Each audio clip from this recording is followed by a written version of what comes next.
as I reflect on the incredible journey we've shared on Purpose Graciously Revealed this year. I can't help but marvel at the profound impact of the testimonies we've been blessed to hear.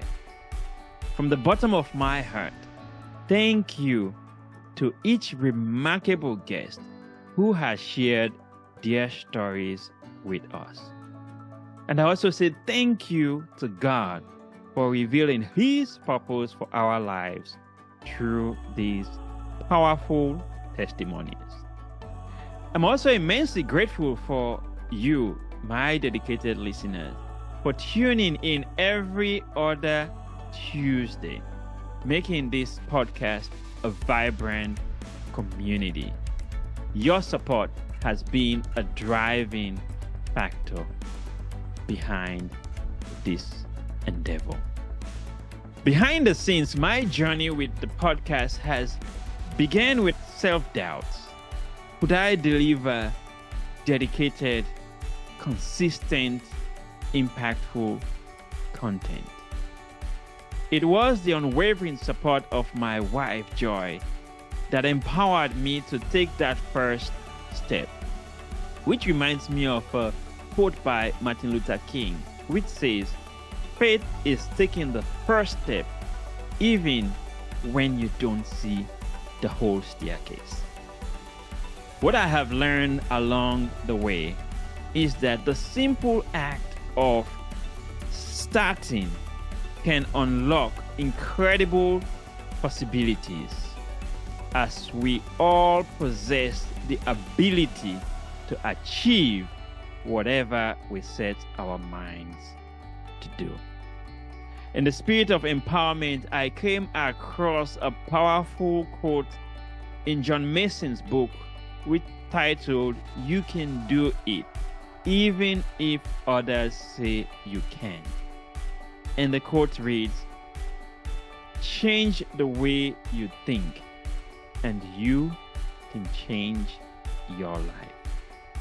As we head into 2024, let's embrace the belief that our dreams and aspirations are within reach, regardless of your present circumstances or past experiences. So to you, my dedicated listeners, I wish you a bright and prosperous 2024. May your journey be filled with purpose, grace, and the fulfillment of your deepest aspirations. Thank you for being an integral part of the Purpose Graciously Revealed family. God bless you richly. When my dad passed, at that point in my life, that was the point where I actually needed a father figure in my life. And because he was not available at that point, I made certain decisions, wrong decisions, that affected my future. I was going through a season of adversity, and I didn't know how to respond to what was happening to me. I couldn't have even seen that there would be a way out. And there were times when life was almost not worth living, and I thought about it, a tub of warm water and a razor blade. It was a very devastating point for my life because I didn't know who I was after that, because my identity had been wrapped up in that engineering. It was tough. My mother suddenly went on a trip, had a massive, terrible accident, died on the spot. If there was a good doctor somewhere and a good hospital somewhere, my mother wouldn't have died. In the world of sports, one of the toughest forms of adversity is when you get injured. One of the worst case being a torn ACL, which happened to me twice. Half-hour surgery went to 2 hours. Wow. And I came out of it and I was told I could never play again because of the damage that had been done and that was done. Wow. And you hear that all the time. Now I'm coming back, but no, this was one of those ones that you just weren't coming back from. It's a smile of pain. But, That's a good way to put it. It's a common thing we talk about. You can either cry or laugh. We do a lot of laughing. When I started off this, the guitar project, knowing that I'm not making any sales yet, and I'm putting all of my income into this, exhausted my entire savings into this, and the savings, everything just finished one time. I was like, God. Then right after then, my job, they laid off folks at my job, and I was part of the folks who were laid off. And that thing was telling me, see, you're dumb. You wasted money on the guitar. You don't have a savings now. And let me see how you're going to survive. And those were humble moments. Living with mental illness and dealing with substance use disorder, it nearly broke. Like, it took me to my knees. When the smoke cleared, I had nothing. I was homeless. I literally had absolutely nothing, other than a loving family. There's a certain stigma around models and the way you have to look and the way you have to be. And although I started public relations, and I have that side of my life that's behind me, it still remained. It's still a certain look, a certain attitude, a certain way of being, and also the stigma that's attached with women and aging. And that clearly weighs a lot on women today. When I was face down, friends who saw me lying there made a U-turn and went back the other way. Family members who saw me lying there crossed the street and went down the other side. But a few wise men came and picked me up and put me on the back of their rides and took me to the house of worship. And for the first time in my life, I was spoken to as though I was a son. And I remember after a severe beating at about the age of 7, I was lying on the ground, battered and bruised. And I remember looking up at him and saying to myself, when I grow up, I'm going to be a policeman so I can arrest you and people like you. When I decided I was going to take charge of my life, I didn't look back. I had to go back to school to start all over. Started from, I got my bachelor's. I went ahead to get my master's, and now I'm a PhD.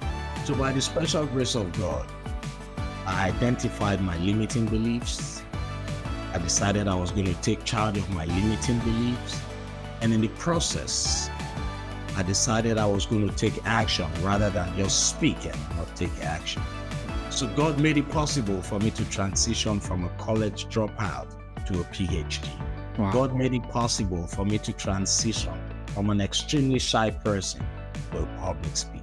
I knelt down. I'll never forget it. I just had this thing well up inside of me. From this moment, I'm going to do everything I can at the age of 13 to save every life I can. Life is full of choices. We can choose to be this victim, that life has done all these terrible things to us, and that's why I can't get out of the hole I'm in, or that's why I can't hold on to a relationship or get a job. It's because of my past. Others will look at their circumstances and say, you know what? Yeah, I've had a bad childhood, or I've had all these setbacks and these challenges, but they're not who I choose to be. I am going to choose to get over my past. It's not what happens to us that's most important. It's what do we do with what happens to us? I think the whole point of tragedy is to put a seed inside of us and watch that seed germinate in such a way that the tragedy actually becomes secondary to the triumph that follows the tragedy. Don't be discouraged by the conflicts and the polarities and the things that are going on in today's world. Just take it one person at a time. Reach out. Tell them you love them even though they don't necessarily agree with you. Find a bridge to build. The support that other people gave me is where I found my purpose. I knew then that what they were doing for me, I needed to spend the rest of my life doing for others. When you hit rock bottom, you just have to stay afloat and find a support system. If not family, one friend or two that would support you in whatever you do, even when you hit rock bottom. very, very important to have a support system. It's the who that got me back up. My parents, my siblings, a few of my friends, my faith in God, and the resilience to be honest, that I didn't know I had developed along those lines from as a 6-year-old girl, striving, moving. I'm going to do it. I'm going to get through this subject. I might not understand it, but I'm going to find a way. I'm not going to quit. Once I forgave my father, who I never knew, all of a sudden, my eyes were open. The wise men that had picked me up and walked with me and talked with me, and they held me until I was able to stand on my own. And it made all the difference in the world. God is the one who holds me in his hand, and that anytime I'm with him, and Jesus promised this to us, when you ask, it will be given to you, and when you knock on the door, it will be open to you. When you look for it or search for it, you're gonna find it. That's a key promise to me as a follower of Christ and as a believer, and it informs the ways that I approach things. And I'm so thankful for God and for the things that he has done in my life. And I so glad to share with you on this platform that it is because of my faith that I was able to overcome many of the challenges that I faced. I have no control over the disability of hearing loss. Thank be to God for opportunities. Today I get to use hearing aids. So you probably experiencing disabilities, whatever the disabilities is, ask yourself, what has God provided, or who has God blessed you with that helping you through this journey so that you can live a life of purpose. Believe yourself in what you have inside, no matter what adversity you face. The journey is about up and down. The thrill is about the ups and downs, and it's turbulent and it's never a straight path.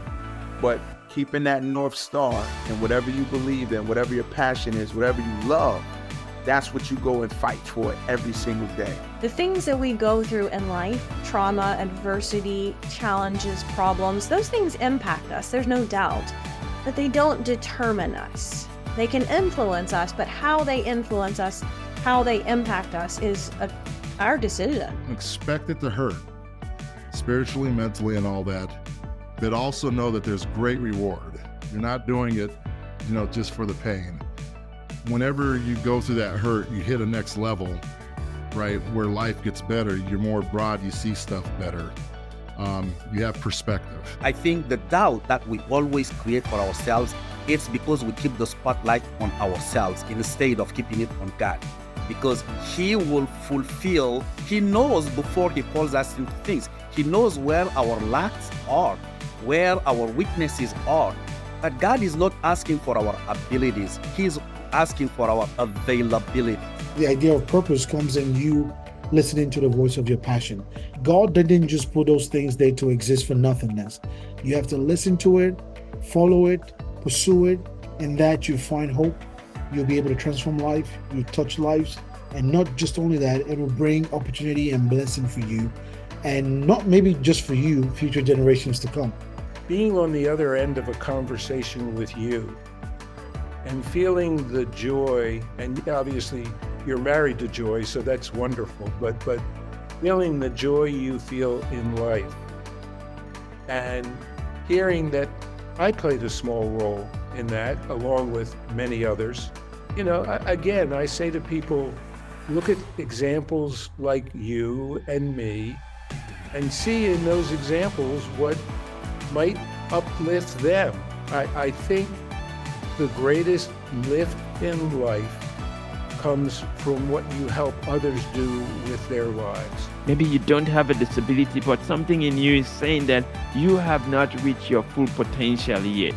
There is that burning desire in you to do great things, to accomplish great things. You can begin to do that today. It starts with small steps. The moment I finally got to a place where one person who was struggling and I got them to the other side and seen the light in their eye, I knew I was in the right place. I think the number one piece of advice I could give someone going through a season of challenge is realizing that when you're in the middle of a fog, you have to keep going to get to the other side. We all get caught up in analyzing and what if this, what if that, and people telling you what if that, what if this, right? Just do. Take it from someone who's made a lot of mistakes. You can turn it around. Thank you for giving Ibrahim, and thank you for giving me the opportunity to share.